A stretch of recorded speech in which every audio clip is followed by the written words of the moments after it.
Well, my Country Clipper Boulevard. Yeah, it's time for an oil change. Matter of fact, it's past time for an oil change. And if you look down there, you can see the white pan. I guess it's kind of got blue rims on it. But that's pretty well full of oil. In doing this so far, I've liked what I've found.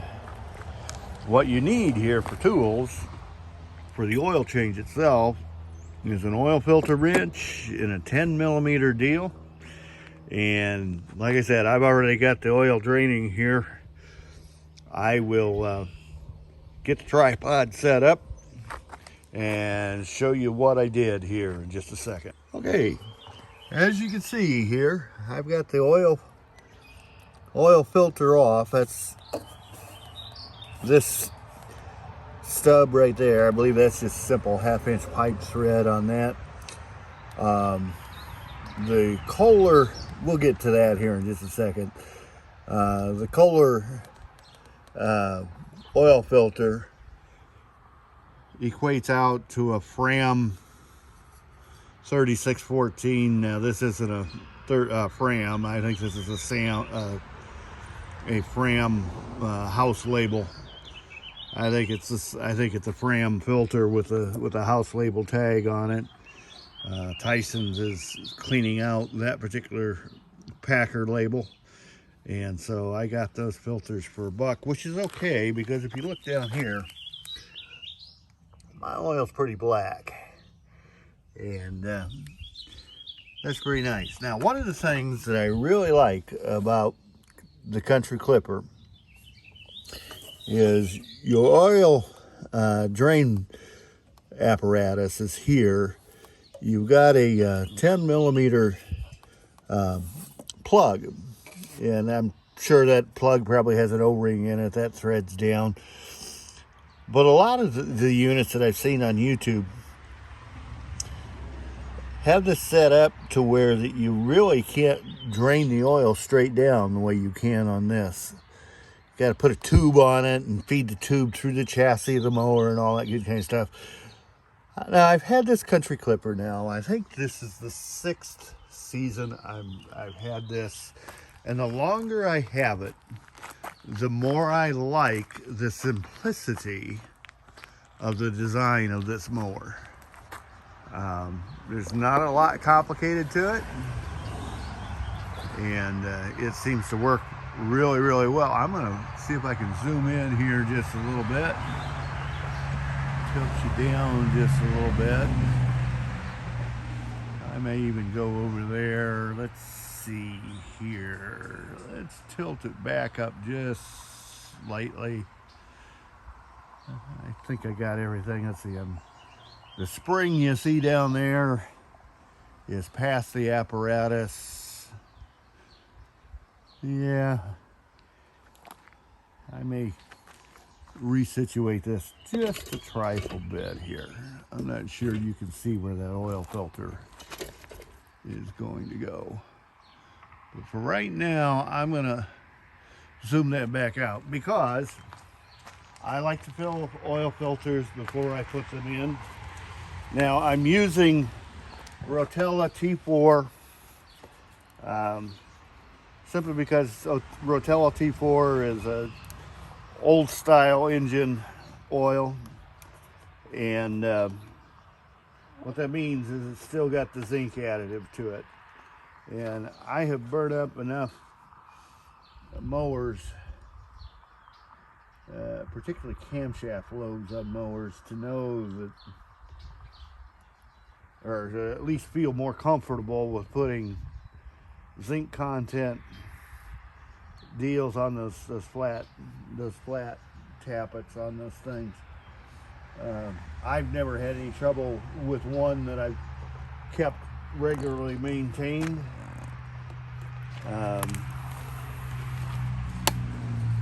And so I just like to do it.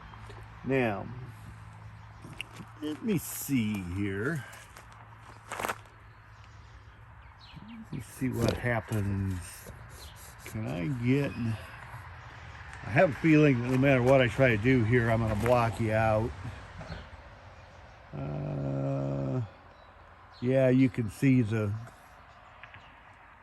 let me see if I can get my finger in here. You can see the where that oil filter goes on to right there. Now, I had already moistened that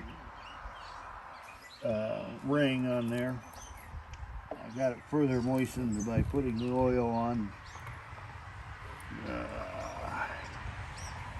Now, this is always kind of a trick. You do lose a little bit of oil by doing it this way, but you also run less chance on startup.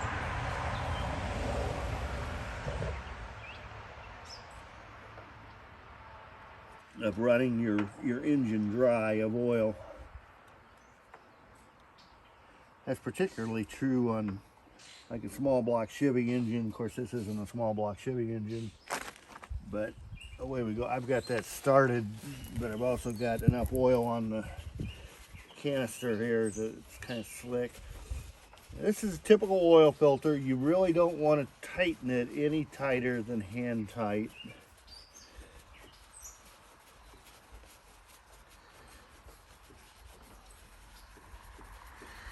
I know there are guys who make a big deal out of marking your oil filters. I never do. On my vehicles, I tend to, all my old stock vehicles like the C10, the K10, I try to change that every 2,000 miles. On the Vet, I try to change that every 5. That takes Mobil 1 synthetic.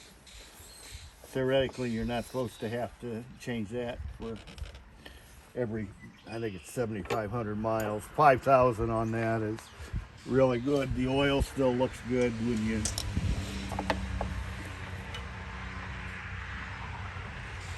you change it out. Let's see, now what I'm doing here is I'm finger tightening that bung plug that I showed you earlier. 10 millimeter, and this was not terribly tight. You just kind of walk it up to its seat and give it one more little squeeze, and we're in good shape there. You know what I didn't bring out? I did not bring out a funnel. Now this thing, according to spec sheets, takes 2 quarts.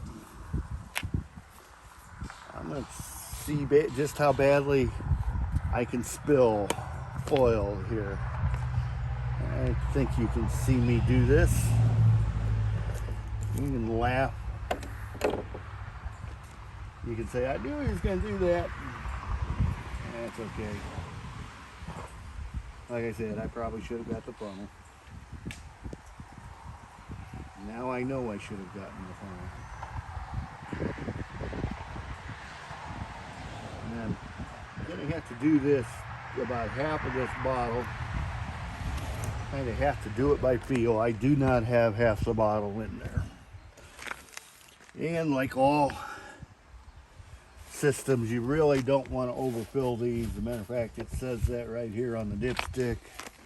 I don't know if you can read that or not, but yeah, you do not want to overfill that. This is a simple dipstick design on this Kohler engine. By the way, this is a Kohler Series 7000 23 horsepower engine. I've never had a bit of trouble with the engine itself.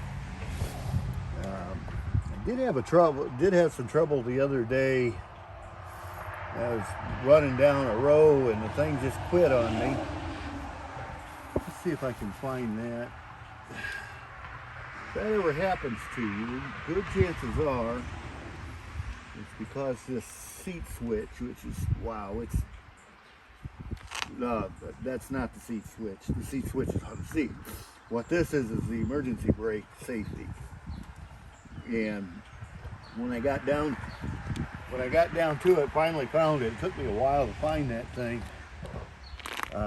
First time I've ever really had to mess with the electrical system on it at all. But it's right here underneath this crossbar, right up. It's mounted on this other red upright. in the frame there. And yeah, I think we can use some more oil in this. I don't think I have 2 quarts in there. Punch that all the way down. Well, I do have it on the bottom of the stick. So we need between half and a full quart yet. Let's see if I can make this spill again. I probably can. I think I figured out how to make it spill.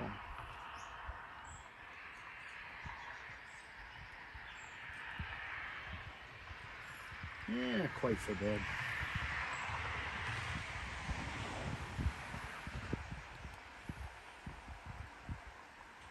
Yeah, I know, that's kind of like watching paint dry, isn't it?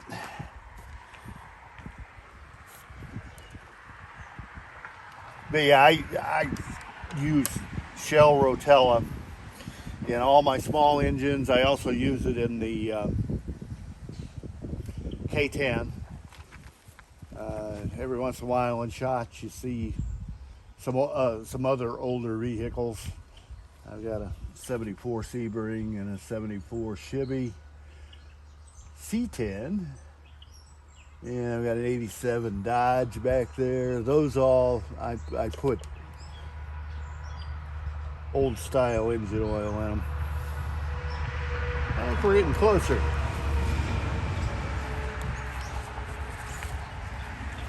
I think we're right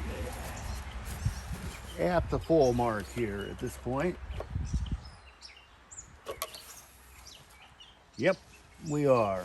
Don't need any more in there. Cool.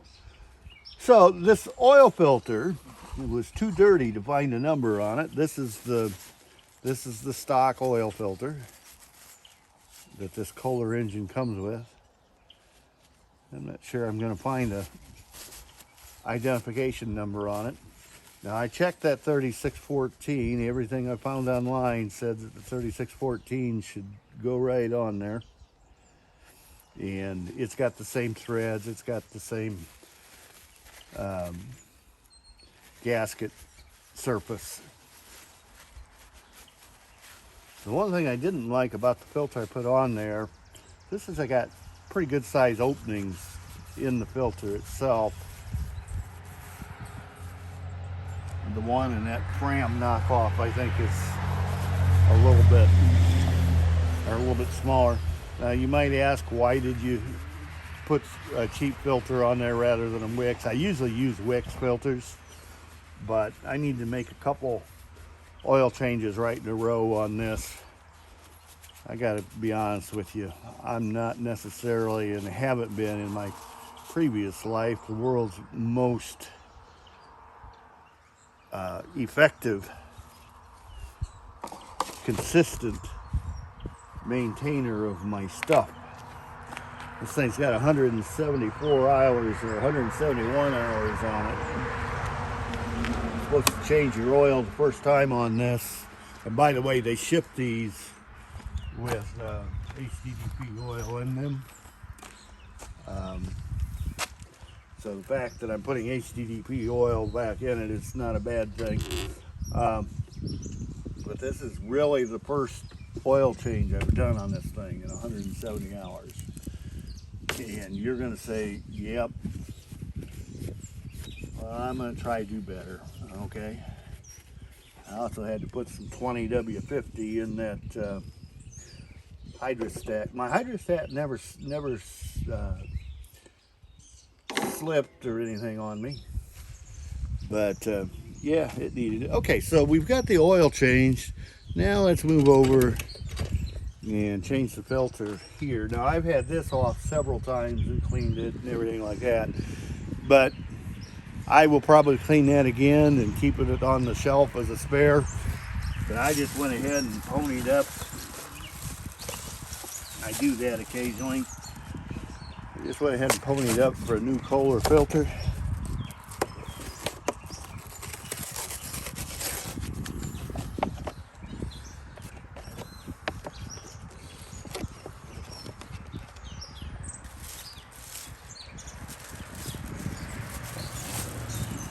With the with the foam on it. Now then,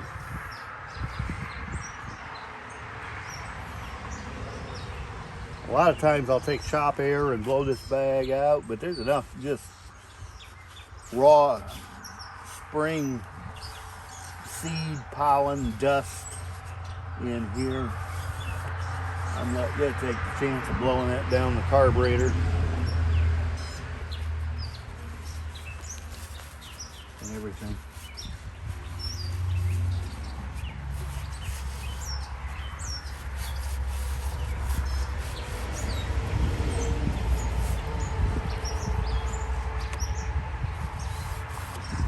Good running little engine, it really is.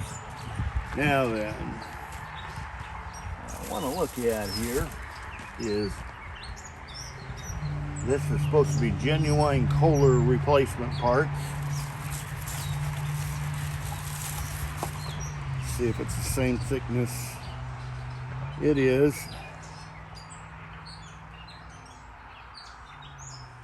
Yeah, I think we're identical.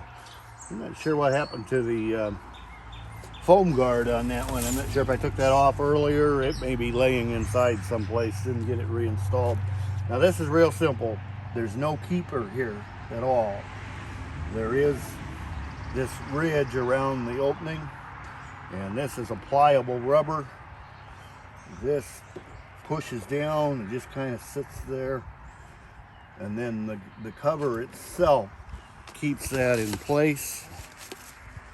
And that's how simple changing the air filter is. There's really nothing to it. You do have to put the cover on the right direction. It works a whole lot better if you do. And there we go. And that's just a simple plastic deal. Like I said, it's 5 years old. I'm not having any trouble with that yet. Just kind of an over center lock. Okay, away we go. I'm going to put the seat back up where it belongs. This is, you can't see where I'm pointing it to, but the seat switch there is, yeah, you still can't see. Okay, cool.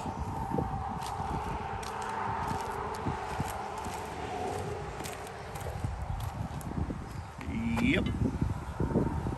So that's what we've done. Let's move this around.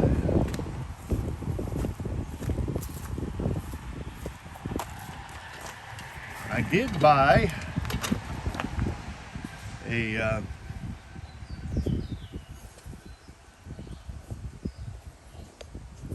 leaf blower the other day. I bought a DeWalt heavy duty leaf blower, and so I'm going to do a better job, I hope, of keeping this thing cleaned off, and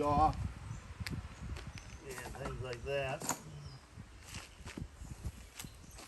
Let's see what happens when we try to start this now after the oil change.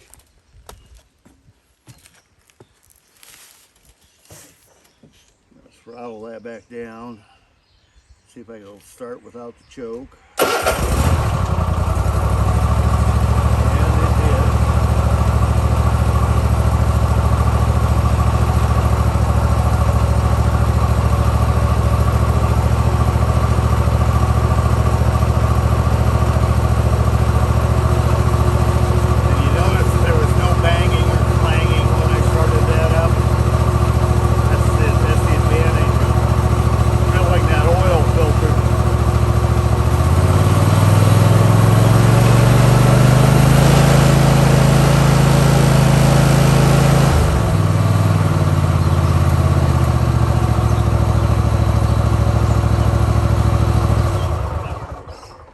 I'm good to go. I've gotten into the habit of pulling that choke lever when I shut it off, because I had an episode here a while back where that choke cable froze up on me. It took me a while to get that loose, and in that regard, once the cable was froze, it was easier to push it to release the choke than what it was to pull it to set the choke. So I've just ended here setting the choke, so that the next time I start it, it'll start right up, and away we go. Well, that takes you through an oil, that takes you through the oil and air filter. I did not change the gas filter. I've never had any indication at all that my gas flow is problematic on this. I always run some pretty clean gas. I don't always run straight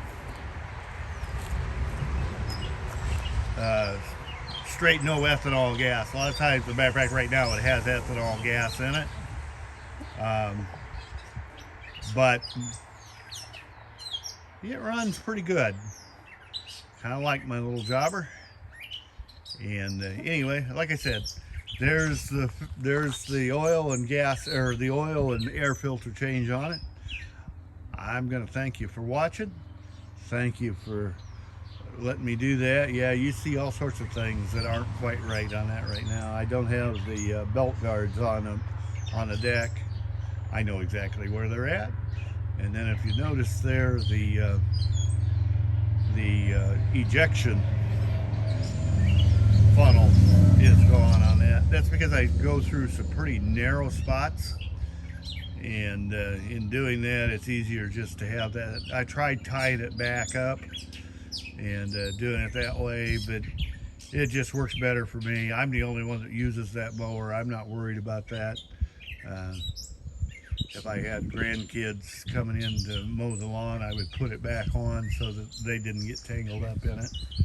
But yeah, that blade does come out beyond that opening. That opening. And I do like that. It's a 54-inch cut. It works well. I think I'm ready for my third set of blades in, like I said, this is the 6th season, so I'm getting at least 2 years. Yeah, I'm getting almost 3 years per set of blades on this thing. Yeah, I take them off every once in a while and sharpen them, and I keep them so that if for some reason I was to hit a rock or something like that, I could always go back and use an old blade in place of something that got injured. But away we go. So anyway, enough of me rambling. Thanks for watching. It's a pretty good looking old mower for as old and as mistreated as what it's been. It's not the mower's fault. I would probably, if this thing ever does go bye-bye on me, I will probably buy another one basically like it. I'm that happy. One of these days, I gotta get that little bugger straightened out, and that'll be neat to have that, because that's 4-wheel drive and does my ditch banks really well. Anyway, you be good, take care, have a good one, like, share, subscribe. We'll talk to you another time. Catch you later. Have a great day. Bye.